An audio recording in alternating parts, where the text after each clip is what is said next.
Hello friends, आज हम लोग वीडियो में सीखेंगे कि केवाईसी का फॉर्म कैसे भरा जाता है स्टेट बैंक ऑफ इंडिया में।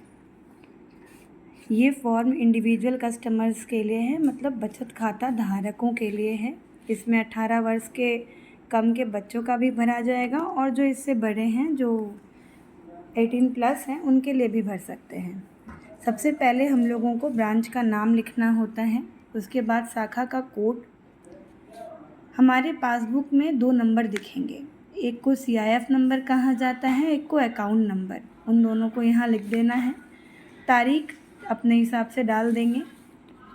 यहाँ पहला कॉलम आता है नाम, इसमें आपको अपना नाम लिखना है। मिडिल नेम में आप बिना टाइटल के सिंगल नेम लिखेंगे। जन्म तिथि डालेंगे। जेंडर के कोड में आप अपना मेल फीमेल जो भी है उसको सेलेक्ट करेंगे। मैरिटल स्टेटस, मैरिड अनमैरिड, शादी हुई है तो मैरिड डालेंगे, नहीं हुई है तो अनमैरिड डालेंगे। Name of father mother spouse, ये आपको अपने हिसाब से चुन लेना है कि किन के नाम के साथ आपका रहेगा। जैसे कि यहाँ मिस्टर पंकज कुमार, ये पिताजी का नाम जोड़ा गया है। नंबर ऑफ डिपेंडेंट, आप पे कितने आश्रित हैं। इलिटरेट, यस और नो, आप पढ़े लिखे हैं तो नो लेंगे, अगर अशिक्षित हैं तो यस लेना है, और यस हैं तो खाते में कौन से हाथ के अंगूठे को जुड़वाना है। LTI RTI, LTI लेफ़्ट अंगूठे के लिए, RTI राइट अंगूठे के लिए। नेम ऑफ गार्जियन, ये तब भरेंगे जब खाता धारक 18 वर्ष से कम की आयु का हो। ऐसे में गार्जियन को साथ में लिंक करना ज़रूरी होता है, तो उनका डिटेल भी डालना पड़ेगा। नेशनलिटी, कौन से देश के रहने वाले हैं। ऑक्यूपेशन टाइप, काम क्या करते हैं, सर्विस करते हैं, अगर करते हैं तो कौन से सेक्टर में है वो चुनना है।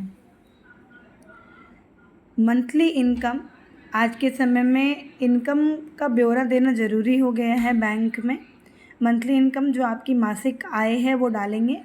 सोर्सेज ऑफ इनकम, पैसे कहाँ से आ रहे हैं, किस माध्यम से आ रहे हैं, सैलरी, बिजनेस, एग्रीकल्चर, जो भी है माध्यम वो सेलेक्ट करेंगे। रिलीजन, कौन से धर्म से हैं। कैटेगरी, किस कैटेगरी से आते हैं। पर्सन विद डिसेबिलिटी, कोई कमी तो नहीं है तो हाँ, नहीं है तो ना। होने पे आपको बताना है किस प्रकार की परेशानी है। विजुअली इम्पेयर्ड, अगर देखने में प्रॉब्लम है तो।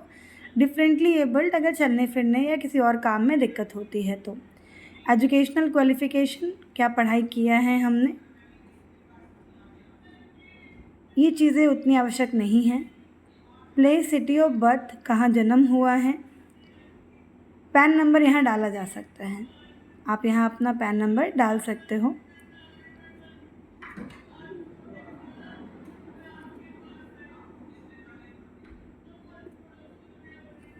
यहाँ आपको मोबाइल नंबर डालना है और email ID.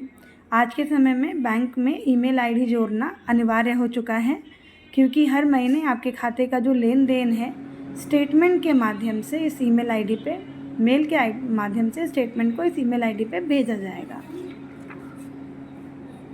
Proof of identity, address, आप जो प्रूफ ऑफ आइडेंटिटी दे रहे हो उसका डिटेल लिख सकते हैं, जैसे कि यहाँ पे डॉक्यूमेंट नंबर, आइडेंटिफिकेशन नंबर। ज़्यादातर बचत खाता में लोग अपना आधार कार्ड देते हैं, चाहे तो आप driving licence, voter identity card भी दे सकते हैं, पासपोर्ट भी एक्सेप्टेबल है। आपके डॉक्यूमेंट का जो भी नंबर है वो आपको यहाँ पे लिख देना है।